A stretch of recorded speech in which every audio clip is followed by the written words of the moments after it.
a time for politics, and perhaps a time for promises and polemic, but I am here today as your sister, as your fellow citizen, and here in Thrissur, which is the cultural capital of Kerala, I would like to speak to you about something that is far greater than politics and polemic. I would like to speak to you about our country. ഇത് election തെരഞ്ഞെടുപ്പ് സമയമാണ്, വാഗ്വാദങ്ങളുടെ സമയമാണ്, തർക്കങ്ങളുടെ സമയമാണ്, രാഷ്ട്രീയത്തിന്റെ സമയമാണ്. പക്ഷേ ഞാൻ ഇന്നിവിടെ കേരളത്തിന്റെ സാംസ്കാരിക തലസ്ഥാനമായ തൃശ്ശൂരിൽ വന്ന് നിങ്ങളോട് ഒരു സഹോദരിയായി സഹപൗരയായി സംസാരിക്കാൻ പോകുന്നത് രാഷ്ട്രീയത്തിന് അതീതമായ ഒരു കാര്യത്തെക്കുറിച്ചാണ്, നമ്മുടെ രാജ്യത്തെക്കുറിച്ചാണ് ഞാൻ നിങ്ങളോട് സംസാരിക്കാൻ പോകുന്നത്. Our country, India, gave us life. This country that is our motherland, this country that teaches us how to overcome anger with love, how to transform suffering into compassion, and how to pluck the stars of hope from the darkest of nights. India എന്ന് പറയുന്നത് നമുക്ക് ജീവിതം നൽകിയ നമ്മുടെ രാജ്യമാണ്. ജീവിതത്തിലെ കഷ്ടപ്പാടുകളെ മറികടന്ന് അതിനെ അനുകമ്പയാക്കി മാറ്റുന്നത്, ജീവിതത്തിലെ വെല്ലുവിളികളെ അതിജീവിക്കാൻ നമ്മെ പ്രാപ്തരാക്കുന്നത് ഈ രാജ്യമാണ്. ഏറ്റവും ഇരുണ്ട രാത്രികളിൽ നിന്നും ആകാശത്തിന് തിളക്കമുള്ള പ്രതീക്ഷയുടെ നക്ഷത്രങ്ങളെ പറിച്ചെടുക്കാൻ, ഇളക്കിയെടുക്കാൻ നമ്മെ പ്രാപ്തരാക്കുന്നത് നമ്മുടെ മാതൃഭൂമിയായ ഇന്ത്യ എന്ന രാജ്യമാണ്. Our country that has made us proud for its foundation of incomparable spirituality, its unbreakable resilience, its unfailing enterprise, and its immense ability to embrace diversity and thrive in it. നമ്മുടെ രാജ്യം നമ്മളെ അഭിമാനപുളകിതരാക്കുന്നു. രാജ്യത്തിന്റെ മറ്റൊരു രാജ്യവുമായി ഒരിക്കലും താരതമ്യം ചെയ്യാൻ പറ്റാത്ത ആത്മീയത, എന്ത് പ്രശ്നങ്ങൾ ഉണ്ടായാലും അതിൽ നിന്ന് പൂർവ്വസ്ഥിതിയിലേക്ക് തിരിച്ചു വരാനുള്ള നമ്മുടെ കഴിവ്, ഒരിക്കലും പരാജയപ്പെടാത്ത നമ്മുടെ പരിശ്രമം, ഇതെല്ലാമാണ് നമ്മുടെ രാജ്യത്തെ മഹത്തരമാക്കുന്നത്. അതുപോലെ തന്നെ രാജ്യത്തെ വൈവിധ്യങ്ങളെ ആലിംഗനം ചെയ്യാനുള്ള കഴിവും ഇതും ഇന്ത്യയെക്കുറിച്ച് നമ്മളെ വളരെയധികം അഭിമാനമുള്ളവരാക്കുന്നു. Yet these very foundations of our nationhood stand at the threshold of destruction today. പക്ഷേ നിങ്ങൾക്കറിയാമോ, നമ്മുടെ രാജ്യത്തിന്റെ അടിത്തറ, നമ്മുടെ ദേശത്തിന്റെ അടിത്തറയായ ഈ കാര്യങ്ങളെല്ലാം അതിന്റെ നാശത്തിന്റെ വാതിലിൽ എത്തി നിൽക്കുന്ന ഒരു കാലഘട്ടത്തിലാണ് നമ്മൾ ഇന്ന് ജീവിക്കുന്നത്. I know that some would say that this is not so, that in fact a new India is emerging, one that has developed a new identity and a new found pride and self-assertion. And to them I would like to say that if they are right, then we must all embrace the will of the nation and accept the new, even as it emerges from the ashes of the old. പക്ഷേ ഈ രാജ്യം നാശത്തിന്റെ പടിവാതിൽക്കലാണ് നിൽക്കുന്നതെന്ന് ഞാൻ പറയുമ്പോൾ ചിലർ പറയും, അല്ല, ഒരു പുതിയ ഇന്ത്യ ആവിർഭവിച്ചുകൊണ്ടിരിക്കുകയാണ്, പുതിയ ആത്മവിശ്വാസമുള്ള സ്വയം ഉറപ്പുള്ള ഒരു ഇന്ത്യ ആവിർഭവിച്ചുകൊണ്ടിരിക്കുകയാണെന്ന് ചിലർ പറയും. പക്ഷേ ഞാൻ അവരോട് പറയാൻ ആഗ്രഹിക്കുന്നു, നിങ്ങൾ പറയുന്നത് ശരിയാണെങ്കിൽ, ഇന്ന് ഉത്ഭവിക്കുന്ന പുതിയ ഇന്ത്യ എന്ന് പറയുന്നത് ശരിയാണെങ്കിൽ അതിനെ ഉൾക്കൊള്ളാൻ സാധിക്കും, അല്ലാതെ ഉൾക്കൊള്ളാൻ സാധിക്കില്ല എന്ന് അവരോട് പറയാൻ ഞാൻ ആഗ്രഹിക്കുന്നു. But let us first be clear about what we are accepting. ഇന്ന് പുതിയ ഇന്ത്യ ഉത്ഭവിക്കുന്നു എന്ന് പറയുമ്പോൾ നമ്മൾ എന്തിനെയാണ് സ്വീകരിക്കുന്നത്, എന്തിനെയാണ് ഉൾക്കൊള്ളുന്നത് എന്ന് ആദ്യം തന്നെ നമുക്ക് വ്യക്തമാകേണ്ടിയിരിക്കുന്നു. Let us understand what the consequences of this acceptance are, and let us not be in any confusion over what this new nation that is being sold to us so vociferously stands for. ഇന്ന് ഒരു പുതിയ India ഉണ്ടാകുമെന്ന് പറയുമ്പോൾ ഒരാശയക്കുഴപ്പവുമില്ലാതെ നമുക്ക് കൃത്യമായി മനസ്സിലാക്കേണ്ടിയിരിക്കുന്നു, വ്യക്തമായി മനസ്സിലാക്കേണ്ടിയിരിക്കുന്നു ഈ India എന്താണ്, ഈ ഇന്ത്യ എന്തിനു വേണ്ടിയാണ് നിലനിൽക്കുന്നതെന്ന് നമുക്ക് കൃത്യമായി മനസ്സിലാക്കേണ്ടിയിരിക്കുന്നു. In this new nation, force asserts itself over righteousness. Laws are enacted bypassing the process of democracy and enforced upon people against their will. ഈ പുതിയ ഇന്ത്യ എന്ന് പറയുന്ന ഈ രാജ്യത്തെ നന്മയേക്കാൾ ഉപരി ബലത്തിനാണ് പ്രാധാന്യം. ജനങ്ങളുടെ അഭിപ്രായത്തെ മറികടന്നുകൊണ്ട്, ജനാധിപത്യത്തെ മറികടന്നുകൊണ്ടാണ് ഈ പുതിയ ഇന്ത്യയിൽ നിയമങ്ങൾ നടപ്പിലാക്കുന്നത്. Lakhs and lakhs of farmers from across India protest for months against laws that are thrust upon them. Some of them die, some lose their sons, others are beaten and humiliated, called terrorists, anti-national, yet they continue their peaceful protest. ഇന്ത്യയിൽ ലക്ഷക്കണക്കിന് കർഷകർ അവരുടെ മേൽ അടിച്ചേൽപ്പിച്ച നിയമങ്ങൾക്കെതിരെ മാസങ്ങളോളം ദിവസങ്ങളോളം നമ്മുടെ തെരുവുകൾ പൊരുതുകയുണ്ടായി. അവരിൽ കുറച്ചുപേർ മരിച്ചു, അവരുടെ മക്കൾ മരിച്ചു. പക്ഷേ അവരെ ദേശദ്രോഹികളെന്നും ഭീകരവാദികളും വിളിച്ചുകൊണ്ട് അവരുടെ ശബ്ദത്തെ അടിച്ചമർത്തുകയാണ് ഇവിടെ ചെയ്തത്. In this new nation, their voices remain unheard until the government is compelled to repeal the laws due to an upcoming election. ഒരു ഇലക്ഷന് മുന്നോടിയായി കർഷകരുടെ മേൽ അടിച്ചേൽപ്പിച്ച നിയമങ്ങൾ പിൻവലിക്കുന്നത് വരെ കർഷകരുടെ ശബ്ദങ്ങൾ കേൾക്കാൻ, അവരുടെ ശബ്ദം കേൾക്കാൻ ഗവൺമെന്റ് തയ്യാറായിരുന്നില്ല. In this new nation, an entire state is locked down without internet and phone services for months. Democracy is suspended for 9 million people as the government and the media celebrate. ഈ പുതിയ രാജ്യത്തിൽ ഒരു സംസ്ഥാനത്ത് ഇവിടെ ജനാധിപത്യത്തേക്ക് തൽക്കാലത്തേക്ക് ജനാധിപത്യത്തെ പ്രവർത്തനരഹിതമാക്കിയിരിക്കുകയാണ്. 9 മാസത്തേക്ക് അവിടെ ഇന്റർനെറ്റ് വിച്ഛേദിച്ചു. 9 ദശലക്ഷം ആളുകളുടെ ജീവിതത്തിൽ നിന്ന് ജനാധിപത്യത്തെ എടുത്തു മാറ്റുകയാണ് ഈ പുതിയ ഇന്ത്യയിൽ ചെയ്യുന്നത്. Thousands go on hunger strike to demand their rights in Ladakh. They protest against Chinese encroachment on Indian land, but the government says nothing. ലഡാക്കിൽ അവരുടെ അവകാശങ്ങൾക്ക് വേണ്ടി ആയിരക്കണക്കിന് ആളുകൾ പ്രതിഷേധിക്കുന്നു. ചൈനയുടെ കടന്നുകയറ്റത്തിനെതിരെ, കൈയേറ്റത്തിനെതിരെ പ്രതിഷേധിക്കുന്നു. പക്ഷേ ഇതിനൊന്നും പ്രതികരിച്ചുകൊണ്ട് ഗവൺമെന്റ് ഒന്നും ചെയ്യുന്നില്ല. In this new nation, the Prime Minister's men speak haughtily about changing the constitution that was written with the blood of our freedom fighters and our martyrs. നമ്മുടെ രക്തസാക്ഷികളുടെയും നമ്മുടെ സ്വാതന്ത്ര്യ സമര സേനാനികളുടെയും രക്തം കൊണ്ട് എഴുതിയ ഇന്ത്യൻ ഭരണഘടനയെ മാറ്റുമെന്ന് പ്രധാനമന്ത്രിയുടെ ആളുകൾ അഹങ്കാരത്തോടു കൂടിയാണ് ഈ പുതിയ ഇന്ത്യയിൽ സംസാരിച്ചു കൊണ്ടിരിക്കുന്നത്. They treat the Constitution of India that upholds our rights of liberty, equality and brotherhood as an instrument of their own greed and ambition, as if it is a piece of paper worth nothing. നമ്മുടെ സ്വാതന്ത്ര്യവും സമത്വവും തുല്യതയും എല്ലാം ഉറപ്പു നൽകുന്ന Indian ഭരണഘടനയെ ഇന്ന് അധികാരത്തിലിരിക്കുന്ന government അവരുടെ അത്യാഗ്രഹത്തിനും അവരുടെ ഉയർച്ചയ്ക്കും വേണ്ടിയുള്ള ഒരു ഉപകരണത്തിനായി മാത്രം കാണുന്നു. ഇന്ത്യൻ ഭരണഘടനയെ ഒരു വെറും കടലാസ് കഷ്ണമായി മാത്രമാണ് ഈ ഗവൺമെന്റ് കാണുന്നത്. They seek to deprive Indian citizens of the laws that protect their rights and to weaken their participation in democracy. Indian ജനങ്ങളുടെ നിയമങ്ങളും അവകാശങ്ങളും സംരക്ഷിക്കുന്ന നിയമങ്ങളെ ദുർബലപ്പെടുത്തുന്നതിനും ഇന്ത്യൻ ജനങ്ങളുടെ ജനാധിപത്യത്തിലുള്ള പങ്കാളിത്തത്തെ ദുർബലമാക്കുവാനും വേണ്ടിയാണ് ഈ പുതിയ ഇന്ത്യയിൽ അവർ ശ്രമിച്ചുകൊണ്ടിരിക്കുന്നത്. This is the new India we are accepting today. ഇന്ന് നമ്മൾ അംഗീകരിച്ചുകൊണ്ടിരിക്കുന്ന, ഉൾക്കൊള്ളുന്ന പുതിയ ഇന്ത്യ എന്ന് പറയുന്നത് ഈ ഇന്ത്യയാണ്. In this new nation, voices of dissent are silenced. ഈ പുതിയ രാജ്യത്തിൽ എല്ലാ എതിർ ശബ്ദങ്ങളെയും അടിച്ചമർത്തുകയാണ്, നിശബ്ദമാക്കുകയാണ്. Like thugs who oppress those who raise their heads in protest, the government harasses, accuses and imprisons those who dares to speak against them. അവർക്കെതിരെ ശബ്ദമുയർത്തുന്നവരെ എങ്ങനെയാണോ കൊള്ളക്കാർ അടിച്ചമർത്തുന്നത്, അതുപോലെ ഗവൺമെന്റിനെതിരെ ശബ്ദിക്കുന്നവരെ അധിക്ഷേപിക്കുന്നു, അവരെ വേട്ടയാടുന്നു, അവരെ തടവിലാക്കുന്നു, അതുപോലെ തന്നെ അവരെ നിശബ്ദരാക്കുകയും ചെയ്യുന്നു. Students are arrested for expressing their opinion. Activists are raided and jailed. Journalists are sacked, beaten and imprisoned for reporting the truth. And much of the media is controlled by collaborators of a government that believes in false propaganda, silence and oppression. അവരുടെ അവകാശങ്ങൾക്ക് വേണ്ടി പോരാടുന്ന വിദ്യാർത്ഥികളെ ജയിലിലടക്കുകയാണ്, ആക്ടിവിസ്റ്റുകളെ, പ്രവർത്തകരെ ജയിലിലടക്കുകയാണ്, ജേർണലിസ്റ്റുകളെ ചോദ്യം ചെയ്യുന്നവരെ ജോലിയിൽ നിന്ന് പുറത്താക്കുകയാണ് ഗവൺമെന്റ്. അതുപോലെ തന്നെ വ്യാജ പ്രചരണത്തിലൂടെ ഗവൺമെന്റ് സഹായിക്കുന്നത്, അവരുടെ പ്രവർത്തനങ്ങളിൽ അവരോടൊപ്പം ചേർക്കുന്ന കുറച്ചുപേരെ മാത്രമാണ് ഗവൺമെന്റ് സഹായിക്കുന്നത്. Opposition leaders are imprisoned and expelled from parliament with impunity. Government agencies that are meant to protect the law are turned into unlawful extortionists and used to silence dissent. പ്രതിപക്ഷ നേതാക്കളെയെല്ലാം പാർലമെന്റിൽ നിന്ന് പുറത്താക്കുകയോ തടവിലാക്കുകയോ ചെയ്യുന്നു. അതുപോലെ തന്നെ ജനങ്ങളെ സംരക്ഷിക്കാൻ ആവശ്യമായ ഗവൺമെന്റ് ഏജൻസികളെ, നിയമപരമായ ഗവൺമെന്റ് ഏജൻസികളെ നിയമവിരുദ്ധമായ കൊള്ള സംഘങ്ങളാക്കി കൊള്ളക്കാരായി മാറ്റുകയാണ് ഈ പുതിയ ഇന്ത്യയിലെ ഗവൺമെന്റ് ചെയ്യുന്നത്. This is the new India we are accepting today. നമ്മൾ ഇന്ന് ഉൾക്കൊള്ളുന്ന പുതിയ ഇന്ത്യ എന്ന് പറഞ്ഞത് ഞാൻ ഈ പറഞ്ഞ കാര്യങ്ങൾ നടക്കുന്ന ഇന്ത്യയാണ്. In this new nation, uniformity of culture, religion and language is imposed and diversity is stamped out for political gain.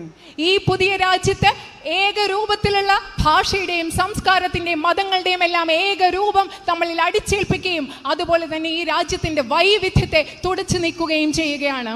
Laws like the CAA are passed in order to segregate and fracture society. Students are attacked in the temples of their learning.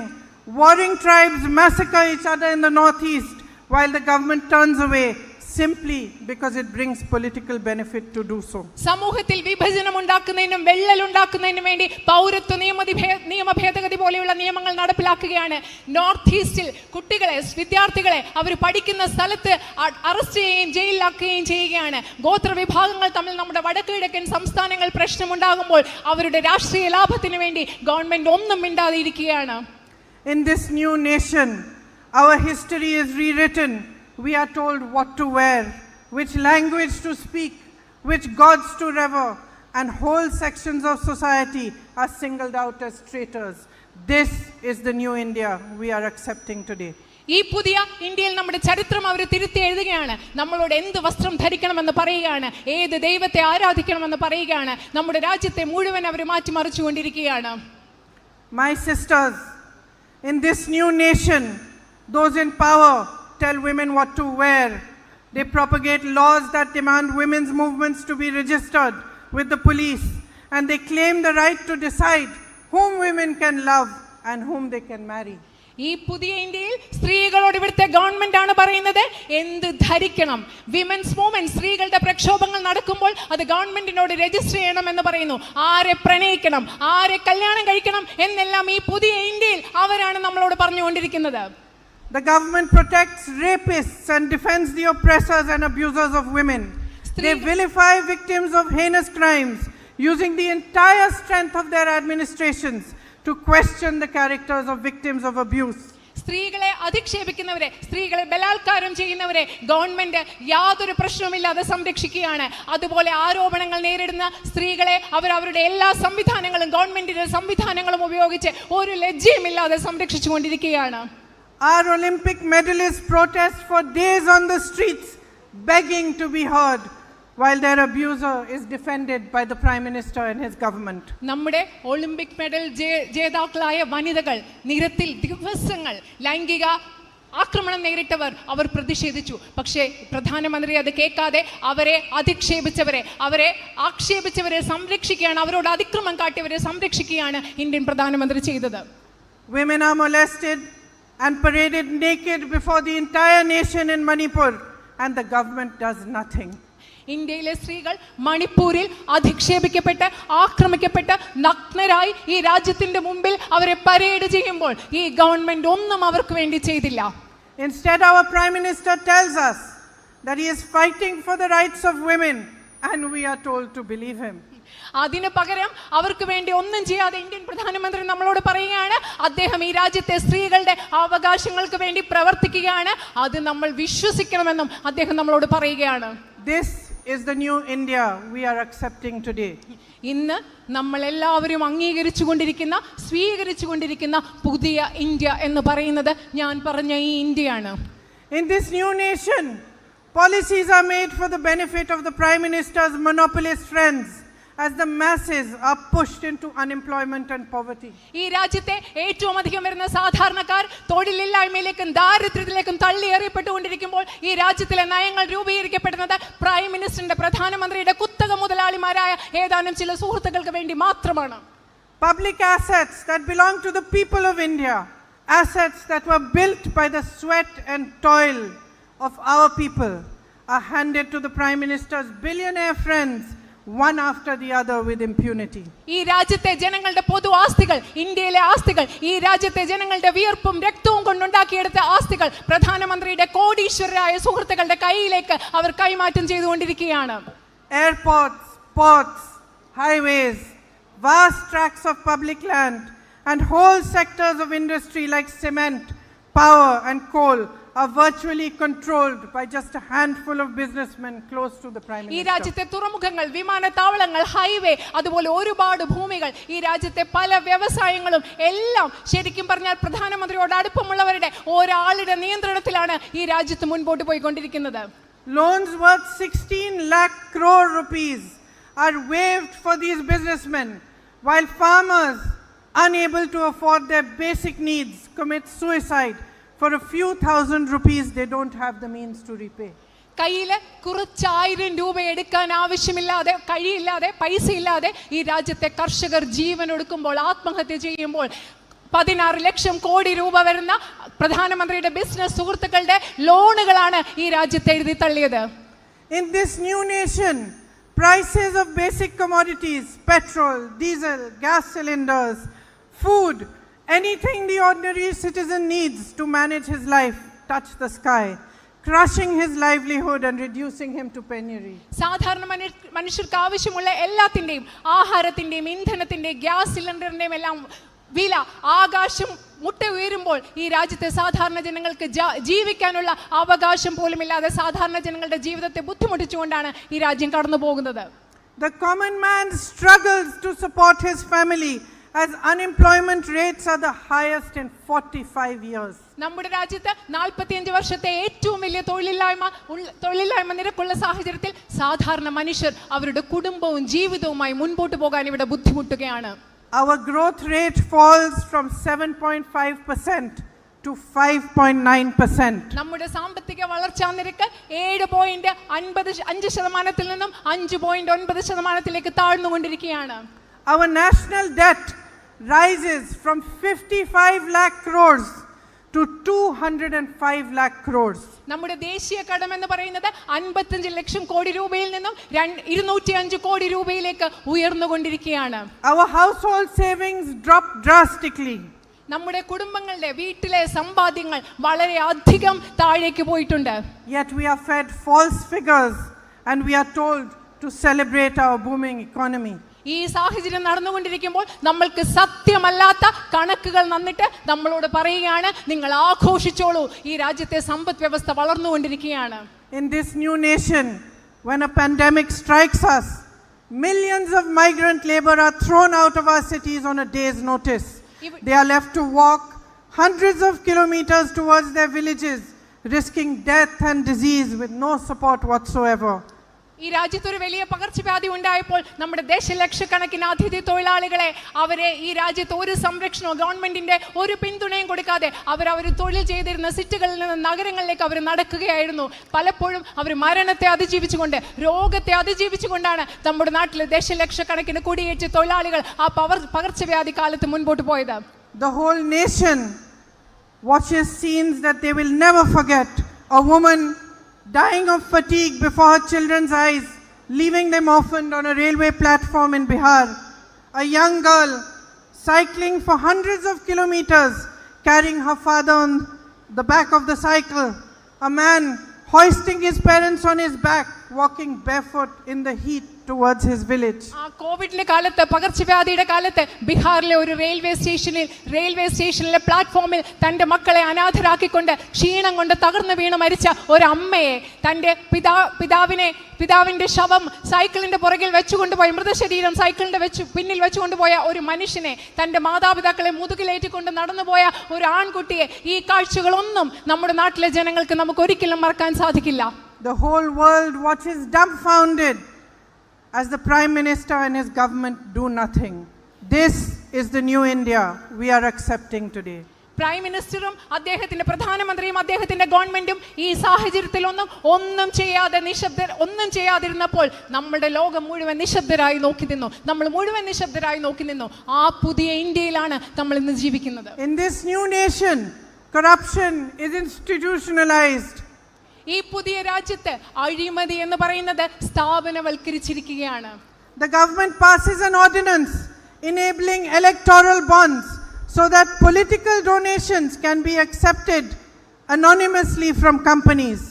കമ്പനികൾ രാഷ്ട്രീയ പാർട്ടികൾക്ക് സംഭാവന നൽകുന്നത് അവരുടെ പേര് വിവരം വെളിപ്പെടുത്താതെ സംഭാവന നൽകുന്നതിന് വേണ്ടി, തെരഞ്ഞെടുപ്പ് കടപ്പത്രങ്ങൾക്ക് വേണ്ടി, ഇലക്ട്രൽ ബോണ്ടിന് വേണ്ടി ഗവൺമെന്റ് ഒരു ഓർഡിനൻസ് നടപ്പിൽ വരുത്തി. It then coerces, harasses and raids companies to extort donations from them. One company's valuation is lower than the amount it donates to the ruling party. Others have cases opened against them before they make hefty donations and suddenly their problems vanish. കമ്പനികളെ ഭീഷണിപ്പെടുത്തുകയും raid നടത്തുകയും ചെയ്താണ് അവരിൽ നിന്ന് വലിയ വലിയ തുക സംഭാവനയായി ഗവൺമെന്റ് വാങ്ങുന്നത്. ഒരു കമ്പനി ഗവൺമെന്റ് നൽകിയ സംഭാവനയേക്കാൾ വളരെ കുറവായിരുന്നു ആ കമ്പനിയുടെ മൂല്യം എന്ന് പറയുന്നത്. അതുപോലെ തന്നെ കമ്പനികൾ വളരെയധികം വിലപിടിപ്പുള്ള വളരെയധികം വലിയ വലിയ സംഭാവനകളാണ് ഇലക്ട്രൽ ബോണ്ടിലൂടെ ഗവൺമെന്റിന് നൽകിയത്. Many appear to donate in exchange for business deals and contracts. The list is endless. When the courts force the government to disclose the list of donations, the Prime Minister and the entire nation's media lie to us, and they tell us that the whole scheme was made to ensure transparency in the first place, and we are expected to believe them. പല കമ്പനികളും electoral ബോണ്ടിലൂടെ സംഭാവന നൽകിയതിന്റെ ഫലമായി അവർക്ക് കോടിക്കണക്കിന് രൂപയുടെ കരാറുകളും മറ്റും കിട്ടി. ഈ ആരാണ് സംഭാവന നൽകിയതെന്ന് വെളിപ്പെടുത്തിയ കോർട്ട് ഗവൺമെന്റിനോട് ആവശ്യപ്പെട്ടപ്പോൾ അത് നമ്മളോട് പറയുന്നില്ല. പക്ഷെ നമ്മൾ വിശ്വസിക്കുന്നു ഇതെല്ലാം സത്യമാണ്. രാഷ്ട്രീയത്തിൽ സുതാര്യത കൊണ്ടുവരുന്നതിന് വേണ്ടി, രാഷ്ട്രീയത്തെ ശുദ്ധമാക്കുന്നതിന് വേണ്ടിയാണ് ഇലക്ട്രൽ ബോണ്ട് കൊണ്ടുവരുന്നതെന്ന് ഗവൺമെന്റ് പറയുമ്പോൾ നമ്മളത് വിശ്വസിക്കണം എന്ന് അവർ ആവശ്യപ്പെടുന്നു. This is the new India we are accepting today. ഇന്ന് നമ്മൾ അംഗീകരിക്കുന്ന ഉൾക്കൊള്ളുന്ന പുതിയ ഇന്ത്യ എന്ന് പറയുന്നത് ഈ ഇന്ത്യയാണ്. In this new nation, institutions are brought to their knees, the judiciary is bullied, and those entrusted with the protection of our freedoms are made to fall silent. ഇന്നത്തെ രാജ്യത്തെന്ന് പറഞ്ഞാൽ രാജ്യത്തിന്റെ ഭരണഘടനാ സ്ഥാപനങ്ങളെ അവർ മുട്ടിലിഴക്കുകയാണ്, ജുഡീഷ്യറിയെ ഭീഷണിപ്പെടുത്തുകയാണ്. നമ്മുടെ അവകാശങ്ങൾ സംരക്ഷിക്കേണ്ട സ്ഥാപനങ്ങളെല്ലാം ഈ രാജ്യത്ത് നിശബ്ദമായി മാറിയിരിക്കുകയാണ്. Elected governments are bought and sold at the will of our Prime Minister. പ്രധാനമന്ത്രിയുടെ ഇഷ്ടം പോലെ രാജ്യത്ത് തെരഞ്ഞെടുക്കപ്പെടുന്ന ഗവൺമെന്റുകളെ വാങ്ങുകയും വിൽക്കുകയും ചെയ്തുകൊണ്ടിരിക്കുകയാണ് ഈ പുതിയ ഇന്ത്യയിൽ. Hundreds of crores are offered to elected representatives to switch sides as the media and other institutions egg them on. We are told this is the power of one man's rule and we bear it silently. This is the new India we are accepting today. ആയിരക്കണക്കിന് കോടികൾ രൂപ രാജ്യത്തെ തെരഞ്ഞെടുക്കപ്പെട്ട ജനപ്രതിനിധികൾക്ക് party മാറുന്നതിനും കൂറുമാറുന്നതിനും നൽകിക്കൊണ്ടിരിക്കുകയാണ്. ഈ മീഡിയയും മറ്റും ഈ പ്രശ്നങ്ങൾ ഉയർത്തുമ്പോൾ, മാധ്യമങ്ങൾ ഈ പ്രശ്നങ്ങൾ ഉയർത്തുമ്പോൾ നമ്മൾ വിശ്വസിക്കാൻ നിർബന്ധിതരാകുകയാണ്. നമ്മൾ ജീവിക്കുന്ന പുതിയ ഇന്ത്യ എന്ന് പറയുന്നത് ഈ ഇന്ത്യയാണ്. Today people whisper among each other that it is better to keep their heads down and remain silent. ഈ പുതിയ ഇന്ത്യയിൽ ആളുകൾ പരസ്പരം മുറുമുറുക്കുകയാണ്, മന്ത്രിക്കുകയാണ്. ഈ സാഹചര്യത്തിൽ തല കുനിച്ചു പിടിച്ച് നിശബ്ദരായിരിക്കുന്നതാണ് നല്ലത് എന്ന് ആളുകൾ പരസ്പരം പറയുകയാണ്. They ask themselves what would happen to them if they joined in the dissent. ഇതിനെതിരെയുള്ള വിയോജിപ്പിൽ, പ്രതിഷേധത്തിൽ ഞങ്ങൾ അണിചേർന്നാൽ ഞങ്ങൾക്ക് എന്ത് സംഭവിക്കും എന്ന് അവർ സ്വയം ചോദിക്കുകയാണ്. They excuse themselves by saying that there is no alternative. ഈ സാഹചര്യത്തിൽ ഈ പുതിയ ഇന്ത്യക്ക് മറ്റൊരു ബദലില്ല എന്ന് ചിന്തിച്ചുകൊണ്ട് പ്രതിഷേധത്തിൽ അണിചേരുന്നതിൽ നിന്ന് നമ്മൾ നമ്മളെ തന്നെ ഒഴികഴിവ് പറഞ്ഞ് മാറ്റി നിർത്തുകയാണ്. But sometimes, my sisters and brothers, it takes the force of a storm rattling the rafters of our homes, its gusts shaking down the roofs of our aspirations and gutting our foundations, for us to awaken from our complacency and gather the strength to protect the ideals we believe in. പക്ഷേ എൻ്റെ പ്രിയപ്പെട്ട സഹോദരി സഹോദരന്മാരെ, ഞാൻ നിങ്ങളോടൊന്ന് പറയട്ടെ, ചിലപ്പോൾ നമ്മുടെ വീടിൻ്റെ കടുക്കോലുകൾ ഇളക്കി കഴിയുന്ന കൊടുങ്കാറ്റുകൾ നമുക്ക് വേണം.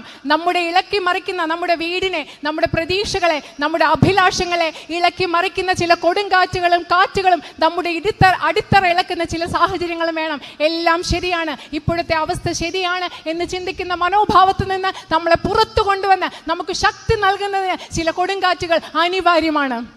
Standing here 10 years into the rule of a racist, fascist and oppressive government, I have no hesitation in saying to you that we are at this moment in our nation's history standing in the eye of such a storm. ഇന്ന് 10 വർഷം റേസിസ്റ്റായ, വംശീയ വിദ്വേഷമുണ്ടാക്കുന്ന, ഫാസിസ്റ്റായ, അടിച്ചമർത്തുന്ന ഒരു ഗവൺമെന്റിന്റെ ഭരണശേഷം ഇന്ന് നിങ്ങളുടെ മുൻപിൽ ഇവിടെ നിന്ന് എനിക്ക് പറയാൻ ഒരു മടിയുമില്ല. ഒരു വലിയ കൊടുങ്കാറ്റിന്റെ ഇടയിലാണ് ഇന്ത്യക്കാരായ നമ്മൾ ഓരോരുത്തരും നിൽക്കുന്നതെന്ന് പറയാൻ എനിക്കൊരു മടിയുമില്ല. A storm that is wreaking havoc on the soul of India. ഇന്ത്യയുടെ ആത്മാവിനെ തകർത്തുകൊണ്ടിരിക്കുന്ന ഒരു വലിയ കൊടുങ്കാറ്റിനെയാണ് നമ്മൾ ഇന്ന് നേരിട്ടുകൊണ്ടിരിക്കുന്നത്. And I have no hesitation in saying to you that the time has come for each one of you to awaken. എനിക്ക് പറയാൻ ഒരു മടിയുമില്ല. ഇവിടെ ഇരിക്കുന്ന നമ്മൾ ഓരോരുത്തർക്കും ഉയർത്തെഴുന്നേറ്റ് ഈ രാജ്യത്തിന് വേണ്ടി നിൽക്കാനുള്ള സമയം വന്നിരിക്കുന്നു എന്ന് പറയാൻ എനിക്കൊരു മടിയുമില്ല. As the great American leader Dr. Martin Luther King once said, the time has come to ask yourselves, what will happen to you if you do not stand up for what is right today? ഒരു മഹാനായ American നേതാവായിരുന്ന Martin Luther king പറഞ്ഞതുപോലെ അത് സ്വയം ചോദിക്കാനുള്ള സമയമായിരിക്കുകയാണ്. നമുക്ക് എന്ത് സംഭവിക്കും?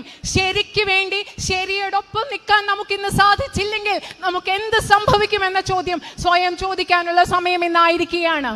In the Srimad Bhagavad Gita, Lord Krishna taught us to set aside fear, greed and ego and embrace the way of love, compassion and humility. ഭഗവത്ഗീതയിൽ ഭഗവാൻ ശ്രീകൃഷ്ണൻ നമ്മളെ പഠിപ്പിച്ചിട്ടുണ്ട്. നമ്മുടെ അഹംഭാവവും ദേഷ്യവും എല്ലാം മാറ്റി നിർത്തിക്കൊണ്ട് വിനയത്തെ, അനുകമ്പയെ ഉൾക്കൊള്ളാൻ, ഭയമില്ലാതെ ജീവിക്കാൻ അദ്ദേഹം ഭഗവത്ഗീതയിൽ നമ്മെ പഠിപ്പിച്ചിട്ടുണ്ട്. How can we watch in silence while our beloved country is overrun by the untamed ego, greed and ruthless arrogance of the BJP, its allies and its supreme leader? ബിജെപിയുടെയും ബിജെപിയുടെ സഖ്യകക്ഷികളുടെയും ബിജെപിയുടെ പരമപ്രധാന നേതാവിന്റെയും അഹംഭാവം കൊണ്ട് നമ്മുടെ ഈ രാജ്യം തകർക്കപ്പെട്ടുകൊണ്ടിരിക്കുമ്പോൾ, അവരുടെ അത്യാഗ്രഹം കൊണ്ട്, അവരുടെ വളർച്ചയിലുള്ള താല്പര്യം കൊണ്ട് ഈ രാജ്യം തകർക്കപ്പെട്ടുകൊണ്ടിരിക്കുമ്പോൾ നമുക്ക് എങ്ങനെ നിശബ്ദരായി നോക്കി നിൽക്കാൻ സാധിക്കും എന്ന് ഞാൻ നിങ്ങളോട് ചോദിക്കുകയാണ്. How can we, the nation with the youngest population in the world, allow election after election to be decided on irrelevant and divisive issues rather than force our leaders to focus on the struggles, the needs and the aspirations of billions of Indians? ഈ രാജ്യത്ത്, ഈ ലോകത്തെ ഏറ്റവും കൂടുതൽ യുവജനങ്ങളുള്ള നമ്മൾക്ക് എങ്ങനെ പറയാൻ സാധിക്കും ഇലക്ഷന് ശേഷം, ഓരോ തെരഞ്ഞെടുപ്പിന് ശേഷം ഓരോ തെരഞ്ഞെടുപ്പും രാജ്യത്ത് അപ്രസക്തമായ, രാജ്യത്തെ വിഭജിക്കുന്ന പ്രശ്നങ്ങളുടെ മേൽ തെരഞ്ഞെടുപ്പ് നടത്താൻ നമുക്ക് എങ്ങനെ അത് അനുവദിക്കാൻ സാധിക്കും? രാജ്യത്തെ ജനങ്ങൾക്ക് പ്രധാനപ്പെട്ട പ്രശ്നങ്ങളെ കുറിച്ച് ചിന്തിക്കാതെ അപ്രസക്തമായ വിഷയങ്ങളിൽ തെരഞ്ഞെടുപ്പ് നടത്തുന്നത് നമുക്ക് സമ്മതിക്കാൻ സാധിക്കില്ല. Brothers and sisters, there is a great battle taking place across our nation today. On one side stand those who want to distract you, divide you and use your power to fulfill their own greed. On the other side stand those who are begging you to unite, to focus on your own future and take your power back into your own hands. നമ്മുടെ രാജ്യത്ത് എൻ്റെ സഹോദരി സഹോദരന്മാരെ ഒരു വലിയ യുദ്ധം നടന്നുകൊണ്ടിരിക്കുകയാണ്. നിങ്ങളുടെ ശ്രദ്ധ നിങ്ങളുടെ യഥാർത്ഥ വിഷയങ്ങളിൽ നിന്ന് തിരിച്ചു മാറ്റാൻ, നിങ്ങളെ വിഭജിക്കാൻ ആഗ്രഹിക്കുന്നവർ ഒരു വശത്ത് നിന്ന് യുദ്ധം ചെയ്യുകയാണ്. മറുവശത്ത്, ഈ വശത്ത് ഞങ്ങളുണ്ട്. ഞങ്ങൾ നിങ്ങളോട് കേണപേക്ഷിക്കുകയാണ്. ഇവരിൽ നിന്ന് നിങ്ങളുടെ ശക്തി തെരഞ്ഞെടുത്ത് തിരിച്ചു പിടിച്ച് ഈ രാജ്യത്തെ സംരക്ഷിക്കാൻ വേണ്ടി നിങ്ങളോട് കേണപേക്ഷിക്കുന്ന മറ്റൊരു വിഭാഗമാണ് ഈ സൈഡിൽ നിന്ന്, ഈ മറുവശത്ത് നിന്ന് മറ്റു ശക്തിയോട് യുദ്ധം ചെയ്തുകൊണ്ടിരിക്കുന്നത്. On one side stand the forces of this new version of India, and on the other stand those who fight for the India that was built from the toil of our people and the blood of our martyrs. ഒരു വശത്ത് നിൽക്കുന്നത് ഈ ഇന്ത്യയുടെ പുതിയ പതിപ്പിന് വേണ്ടി നിൽക്കുന്ന മനുഷ്യരാണ്. മറുവശത്ത് നിൽക്കുന്നത് നമ്മുടെ രക്തസാക്ഷികളുടെ രക്തവും വിയർപ്പും കൊണ്ട് പടുത്തുയർത്തുണ്ടാക്കിയ നമ്മുടെ രാജ്യത്തിന് വേണ്ടി നിൽക്കുന്നവരാണ് മറുവശത്ത് ഈ യുദ്ധത്തിൽ നിൽക്കുന്നത്.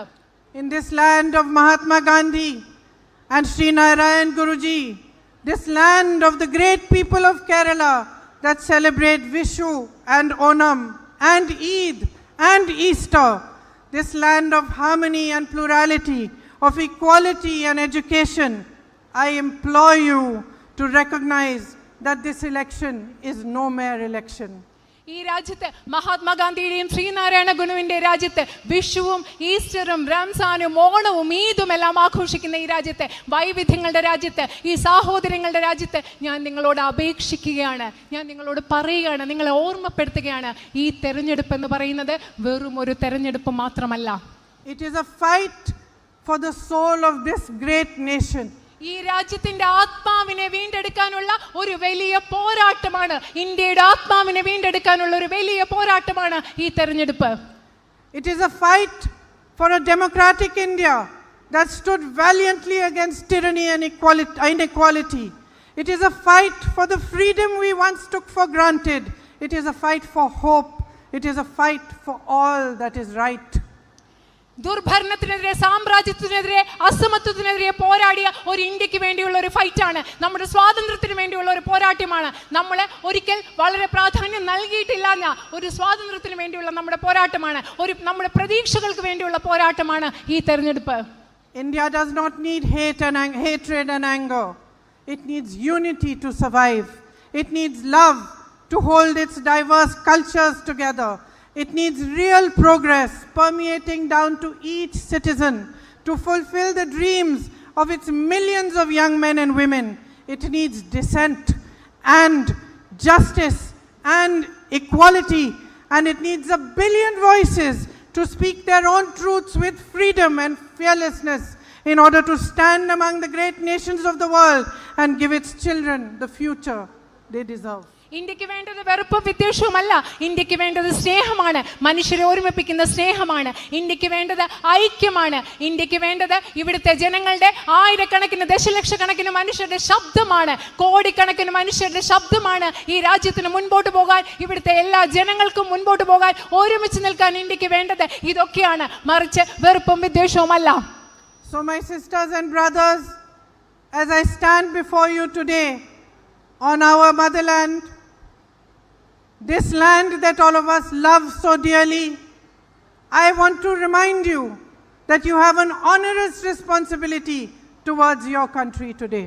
ഇന്ന് നിങ്ങളുടെ മുൻപിൽ നമ്മുടെ മാതൃഭൂമിയിൽ നിന്ന് നമുക്കെല്ലാം നൽകിയ നമ്മുടെ രാജ്യത്ത് നിന്ന് നിങ്ങളോട് സംസാരിക്കുമ്പോൾ നിങ്ങളെ ഞാൻ ഓർമ്മപ്പെടുത്താൻ ആഗ്രഹിക്കുന്നു. നിങ്ങൾക്ക് നമ്മുടെ രാജ്യത്തോട്, നമ്മുടെ ഇന്ത്യയോട്, നമുക്ക് ഓരോരുത്തർക്കും വലിയൊരു ഉത്തരവാദിത്വമുണ്ട്. The choice you make in a few days will determine which side will win this battle for India's soul. രാജ്യത്തിന്റെ ആത്മാവിന് വേണ്ടി, ഈ രാജ്യത്തിന് വേണ്ടി നടക്കുന്ന യുദ്ധത്തിൽ ഏതാനും ദിവസങ്ങൾക്ക് ശേഷം നിങ്ങൾ നടത്തുന്ന തെരഞ്ഞെടുപ്പ് തീരുമാനിക്കും ഈ രാജ്യത്തിന് വേണ്ടിയുള്ള, രാജ്യത്തിന്റെ ആത്മാവിന് വേണ്ടിയുള്ള യുദ്ധത്തിൽ ആരാണ് ജയിക്കുന്നതെന്ന്. Choose with the force of dharma in your hearts and the power of truth in your beings. Choose wisely and choose well. നന്നായി തീരുമാനിക്കുക, ബുദ്ധിപരമായി തീരുമാനിക്കുക. നിങ്ങളുടെ മനസ്സിൽ ധർമ്മത്തിന്റെ ശക്തിയോടുകൂടി, സത്യത്തിന്റെ ധൈര്യത്തോടുകൂടി ഈ തെരഞ്ഞെടുപ്പിൽ നിങ്ങൾ ആരുടെ പക്ഷമാണെന്ന് ബുദ്ധിമാന്മാരുമായി തെരഞ്ഞെടുക്കുക. The future of our great nation, for which your forefathers and our forefathers fought, is in your hands today. നമ്മുടെ പൂർവ്വ പിതാമഹന്മാർ, നമ്മുടെ പൂർവികർ ഏത് രാജ്യത്തിന് വേണ്ടി പോരാടിയോ ആ രാജ്യത്തിന്റെ ഭാവി എന്റെയും നിങ്ങളുടെയും കയ്യിലാണിന്ന്. Thank you for listening to me so carefully, and I hope that the words I have spoken will remain in your hearts and your minds when you go to vote in a few days. I hope you will vote for the India that we all love, for a strong future for us and for your children. Thank you. നിങ്ങൾ വളരെ നന്ദിയോടും കൂടി ശ്രദ്ധയോടും കൂടി ഞാൻ പറഞ്ഞത് കേട്ടിരുന്നതിന് നിങ്ങളോട് ഞാൻ നന്ദി പറയുന്നു. അതുപോലെ തന്നെ നിങ്ങൾ തെരഞ്ഞെടുപ്പിൽ വോട്ട് ചെയ്യാൻ പോകുമ്പോൾ ഞാൻ പറഞ്ഞത് നിങ്ങളുടെ മനസ്സിലുണ്ടായിരിക്കുമെന്ന് ഞാൻ കരുതുന്നു. നമ്മളുടെ ഭാവിക്ക് വേണ്ടി, നമ്മളുടെ കുട്ടികളുടെ ഭാവിക്ക് വേണ്ടി നിങ്ങൾ കൃത്യമായൊരു തെരഞ്ഞെടുപ്പ് തന്നെ നടത്തുമെന്ന് ഞാൻ വിചാരിക്കുന്നു. നന്ദി, നമസ്കാരം.